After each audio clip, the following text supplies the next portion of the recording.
Oke, kita lanjutkan pertemuan mata kuliah pengantar hukum Indonesia. Seperti sebelumnya saya ucapkan Assalamualaikum warahmatullahi wabarakatuh. Materi kita sebelumnya tentang hukum acara perdata sudah dibahas dan mohon untuk disimak baik-baik untuk materi hari ini. Selanjutnya yakni pembahasan subbahasan tentang hukum acara pidana. Kemarin sudah saya sampaikan apa yang menjadi capaian kompetensi ketika kita mempelajari materi ini, materi hukum acara, agar Anda mampu memahami, mampu menelaah apa yang menjadi landasan atau konsep dasar atau teori dasar dari hukum acara, baik pidana atau perdata, sebagai bekal Anda nanti ketika mengambil mata kuliah hukum acara pidana, baik hukum acara pidana maupun hukum acara perdata. Hukum acara pidana kemarin sudah saya sampaikan juga, ada beberapa materi-materi singkat.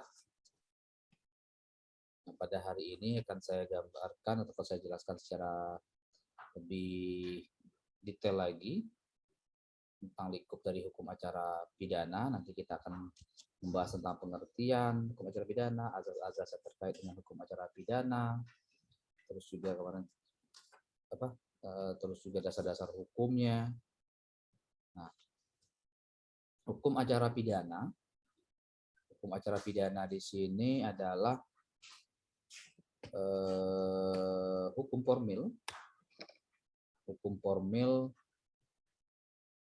yakni hukum atau prosedural formal atau serangkaian aturan yang mengatur tentang bagaimana cara mempertahankan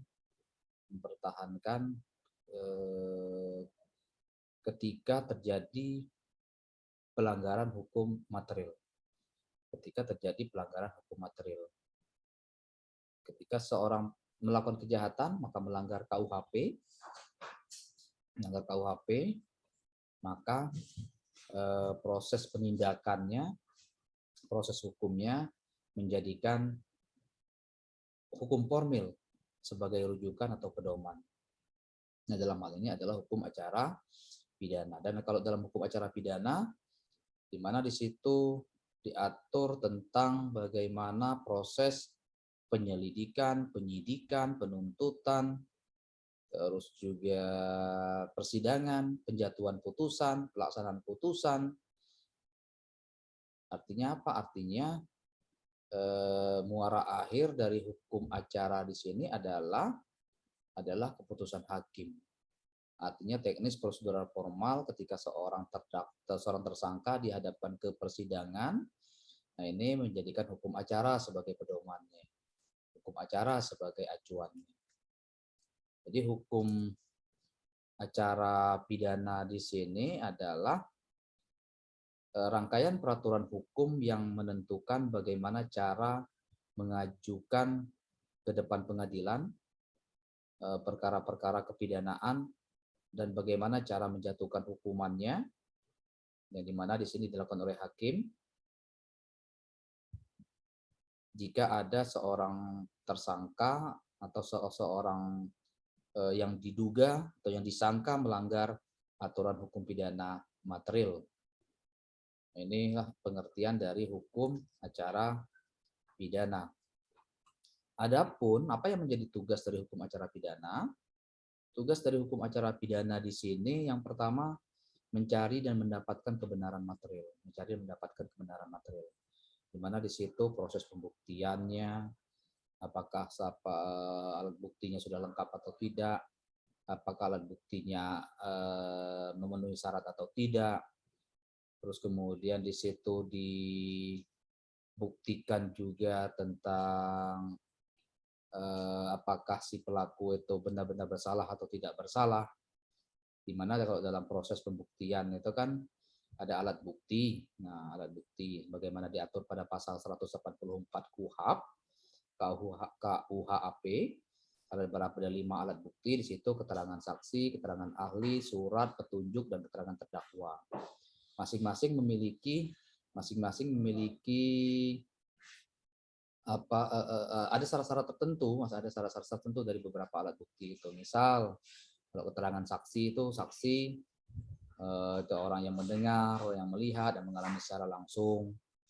Terus kalau keterangan ahli itu ya ahli yang memiliki kompetensi tertentu dijadikan saksi ahli. Terus surat, petunjuk ini rangkaian peristiwa yang didapatkan, yang ditelaah, yang disimak, yang ditelaah oleh hakim di persidangan, itu menjadi alat bukti petunjuk. Dan yang terakhir adalah keterangan terdakwa. Nah, ketika dalam proses beracara, maka tugas dari hukum acara pidana itu untuk mendapatkan kebenaran materialnya. Nah, kalau alat bukti jelas tadi. Alat bukti kalau dalam kasus pidana itu sistem pembuktiannya kita dalam KUHP itu harus hakim dalam memutuskan seseorang itu bersalah atau tidak bersalahnya, bersalah si seseorang atau terdakwa, harus didasarkan pada 2 alat bukti minimal ditambah dengan keyakinan hakim. Jadi ada 2 alat bukti dan keyakinan hakim. Maka pola ini disebut dengan sistem pembuktian negatif pembuktian. Artinya apa negatif pembuktian itu? Alat bukti tadi ditiadakan, dinegatifkan kalau tanpa keyakinan hakim. Artinya sekalipun alat buktinya 5, kalau hakim nggak yakin maka harus vonis lepas. Vonis lepas kalau hakimnya nggak yakin. Tapi kalau hakimnya yakin maka vonis bersalah. 2 alat bukti cukup. Maka paling tidak harus semua 2 alat bukti. Terus kalau keterangan saksi. Nah, kalau bicara tentang teorinya, keterangan saksi ini ulus testis, nulus testis. Nah, ulus testis itu satu saksi bukan saksi. Maka saksi itu selalu syaratnya adalah harus lebih dari 1 orang, artinya 2 orang atau lebih. Nah, ini untuk saksi. Untuk bukti surat, nah kalau bukti surat ini walaupun banyak, ini sifatnya singular. Kalau bukti surat, walaupun banyak surat, maka tetap hitungannya 1 alat bukti surat.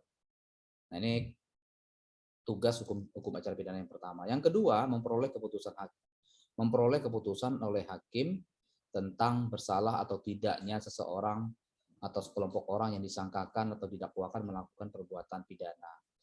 Nah, tidak lain tidak bukan kalau dalam proses hukum acara ini yang diinginkan itu adalah putusan hakim. Dalam hukum acara pidana itu yang dikejar adalah putusan hakim. Jadi baik menjatuhkan pidana atau tidak menjatuhkan pidana. Terus berikutnya melaksanakan tugas yang ketiga, tugas hukum acara yang ketiga, melaksanakan keputusan hakim.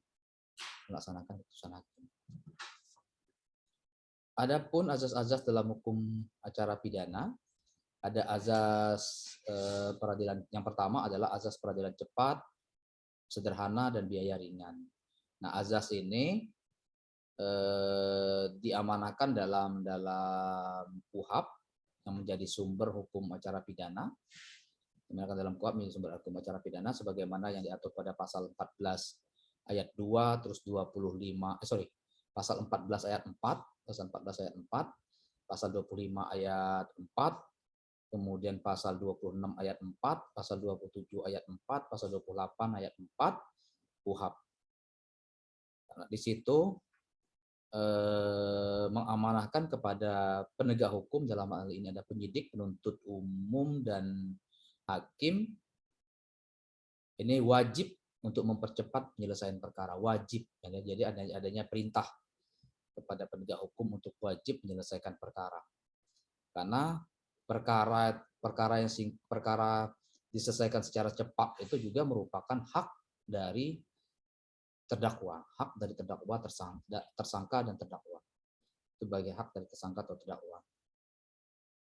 Nah, selanjutnya azas praduga tidak bersalah. Maksud dari azas praduga tidak bersalah adalah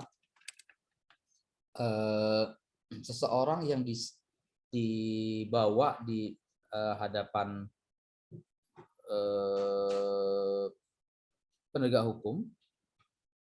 Di sini orang yang disangka, ditangkap, ditahan, dihadapkan di muka sidang pengadilan. Orang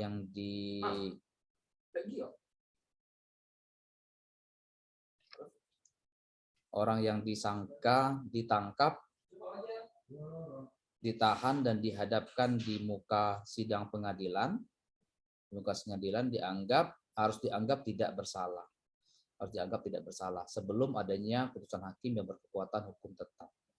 Artinya hakimlah yang berhak untuk menetapkan seseorang itu bersalah atau tidak bersalah. Karena KUHP kita menganut azas ini, azas praduga tidak bersalah. Presumption of innocence. Presumption of innocence. Nah, kalau lawan dari presumption of innocence ini adalah presumption of guilty. Nah, kalau presumption of guilty ini adalah praduga bersalah. Ini dianut dalam sistem peradilan di Amerika. Selanjutnya, azas oportunitas. Nah, azas oportunitas ini kewenangan untuk menjalankan proses penuntutan itu dimiliki oleh jaksa. Tetapi oportunitas menolak, jaksa bisa saja menolak untuk melakukan penuntutan atau tidak dilakukan penuntutan, hak oportunitas. Misalnya dengan pertimbangan kasus tersebut khawatir nanti akan menimbulkan gejolak di masyarakat. Ini yang menjadi pertimbangan pastinya adalah kepentingan umum. Jadi kalau sampai diselesaikan, dituntut di pengadilan oleh jaksa, maka akan menimbulkan konflik sosial, akan menimbulkan ketegangan, akan menimbulkan permasalahan, maka jaksa bisa saja tidak melakukan penuntutan. Ini masuk dari azas oportunitas. Berikutnya, azas pemeriksaan pengadilan terbuka untuk umum. Dan azas ini sebagaimana diamanahkan pada pasal 195 KUHP,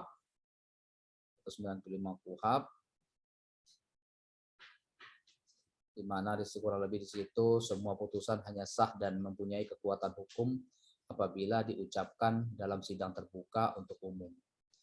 Jadi jika persidangan terbuka untuk umum tetapi proses persidangannya tidak terbuka untuk umum, maka putusan hakimnya dianggap batal demi hukum dan dianggap tidak sah. Kecuali ditentukan lain dalam peraturan perundangan. Misalnya untuk kasus delik-delik kesusilaan yang terbuka itu putusannya dan dakwaan. Kasus anak, itu juga anak sebagai pelaku, kasus pencabulan, delik kesusilaan tadi, nah, itu untuk proses pemeriksaan di pengadilannya tertutup, kecuali bacaan surat dakwaan saja, dakwaan dan putusan. Terus azas semua orang diperlakukan sama di depan hakim. Azas semua orang diperlakukan sama di depan hakim. Nah, ini termasuk azas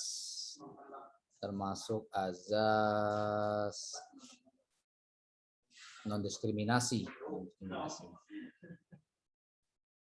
Sebagaimana diatur pada Undang-Undang Kekuasaan Kehakiman pasal 5 ayat 1-nya, Undang-Undang Kekuasaan Kehakiman yang lama, Undang Nomor 14 tahun 1970. Selanjutnya, azas peradilan dilakukan oleh hakim karena jabatan tetap. Juga selanjutnya, azas tersangka terdakwa berhak mendapat bantuan hukum. Nah, ini azas bantuan hukum. Khususnya untuk perkara yang ancaman pidananya di atas 5 tahun, maka wajib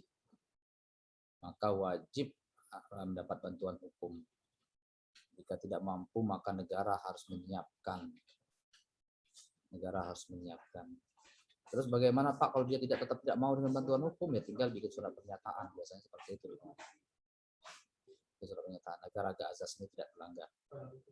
Karena prosesnya jika tidak bertentangan dengan azas ini, tidak sesuai dengan azas ini, maka sekali lagi proses penyelesaiannya dianggap, proses penyelesaian perkara pidana tadi dianggap tidak sah. Selanjutnya azas akusator dan inkisitor. Akusator dan inkisitor. Azas ini, kalau inkisitor di sini maksudnya adalah proses pemeriksaan menjadikan pelaku itu sebagai objek yang tidak punya apapun. Nah, sementara kalau azas akusator di sini memberikan kedudukan yang sama tersangka atau terdakwa terhadap penyidikan atau penuntutan ataupun hakim. Oleh karena itu dalam pemeriksaan tersangka atau terdakwa tadi merupakan subjek, bukan lagi sebagai objek pemeriksaan. Berbeda dengan inkuisitor tadi sebagai objek pemeriksaan. Artinya proses pemeriksaan yang tidak manusiawi. Tapi kalau akusator ini ya proses pemeriksaan yang manusiawi, dianggap manusiawi.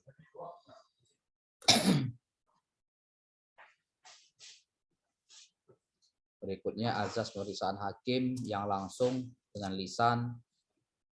Pak Dasar 154 dan 155 KUHP. Terus selanjutnya ada 4 tingkatan proses pemeriksaan dalam hukum acara pidana. Yang pertama ada pemeriksaan pendahuluan. Yang kedua ada pemeriksaan dalam sidang pengadilan. Yang ketiga peradilan perkara pidana. Yang keempat pelaksanaan hukuman hakim. Jadi ada 4 tingkatan proses pemeriksaan.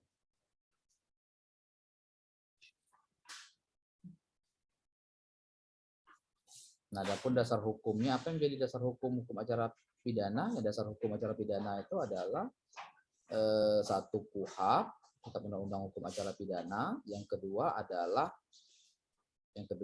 undang-undang khusus. Undang-undang khusus. Kenapa undang-undang khusus juga bisa menjadi sumber hukum acara pidana?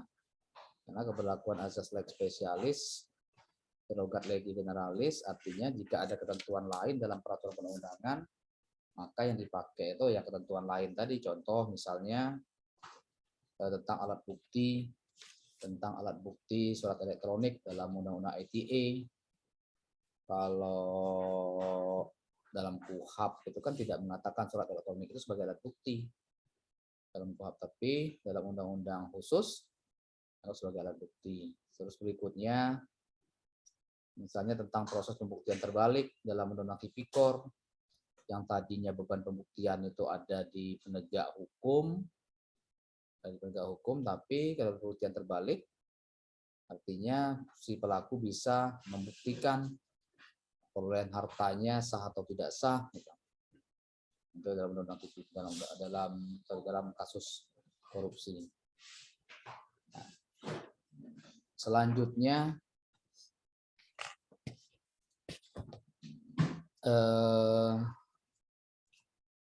hak-hak tersangka dan terdakwa. Ini ada 7 kelompok. Ada 7 kelompok hak tersangka terdakwa dalam KUHP. Yang pertama hak untuk segera diperiksa. Ini dasarnya adalah pasal 50 KUHP. Untuk segera diperiksa yang tadi saya sampaikan tadi, peradilan cepat tadi. Baik itu di penyidikan, diajukan ke persidangan, sampai ke diadili untuk mendapat putusan pengadilan yang berkekuatan hukum tetap. Terus yang kedua, ini pasal yang tadi sebelumnya pasal 50. Hak yang kedua ini pasal 51 sampai 57, hak untuk melakukan pembelaan. Nah, untuk melakukan pembelaan ini sudah berhak diberitahukan dengan jelas dalam bahasa yang dimengerti. Misalnya kalau pelakunya orang asing atau pelakunya bisu, tuli,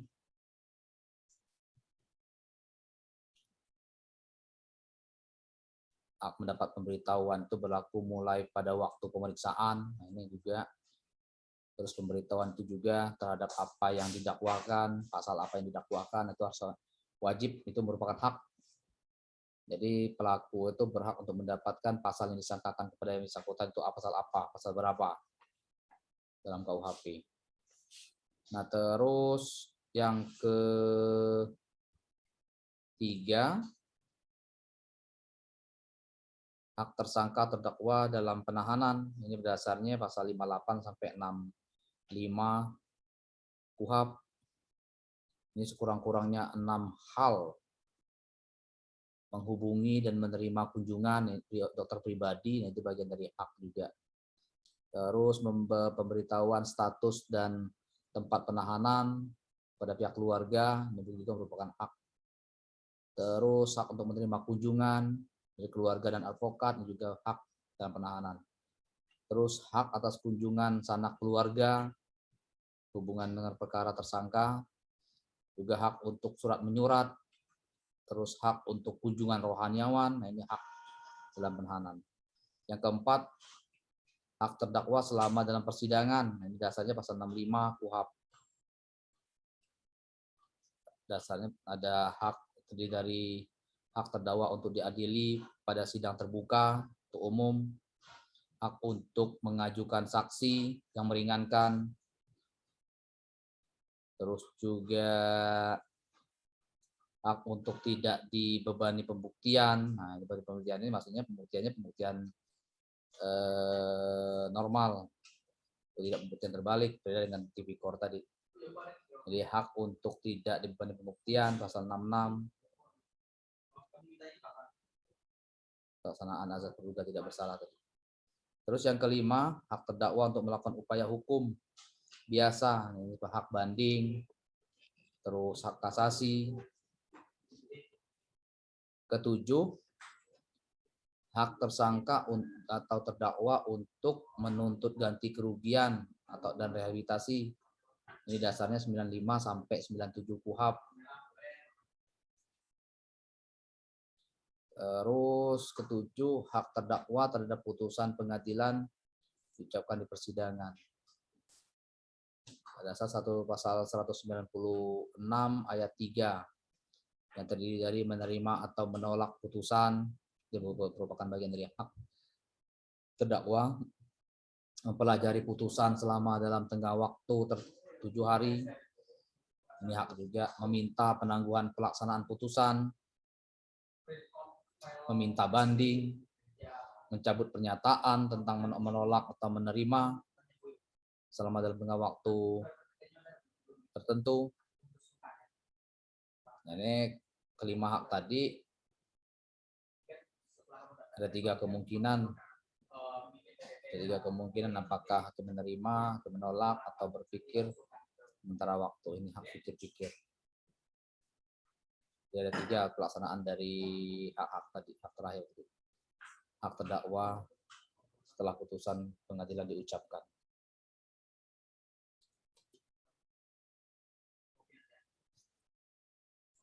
Selanjutnya alat bukti tadi sudah.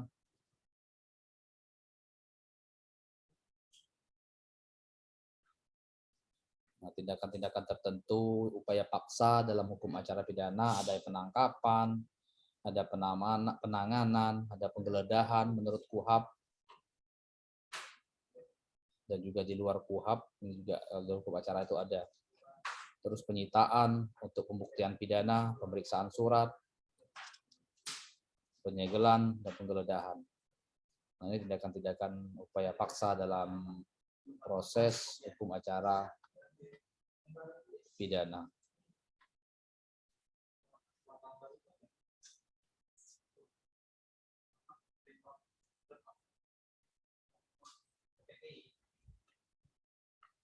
Mungkin itu saja tambahan untuk materi hukum acara. Ini adalah hukum acara pidana. Nanti silakan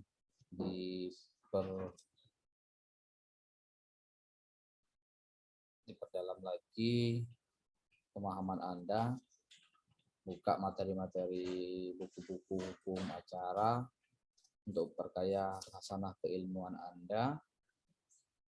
Ini jangan saya jelaskan, ini adalah hal-hal yang sifat umum saja karena ini mata kuliah pengantar. Ini nanti biar Anda tidak asing lagi ketika mendengar istilah-istilah itu kalau sudah menempuh mata kuliah hukum acara. Oke, saya rasa cukup sekian dulu untuk pertemuan hari ini. Jangan lupa disimpulkan, nanti dikirim ke saya apa yang menjadi hasil pemahaman Anda, hasil menyimak video ini. Saya tunggu minimal 100 kata kesimpulannya. Minimal 100 kata kesimpulannya dan dikirim ke WA saya, Japri langsung, apa yang Anda simpulkan. Oke, saya rasa cukup sekian dulu untuk materi hukum acara pidana. Bila kurang mohon maaf. Selamat mempelajari. Saya akhiri. Wabillahi taufiq wal hidayah. Wassalamualaikum warahmatullahi wabarakatuh.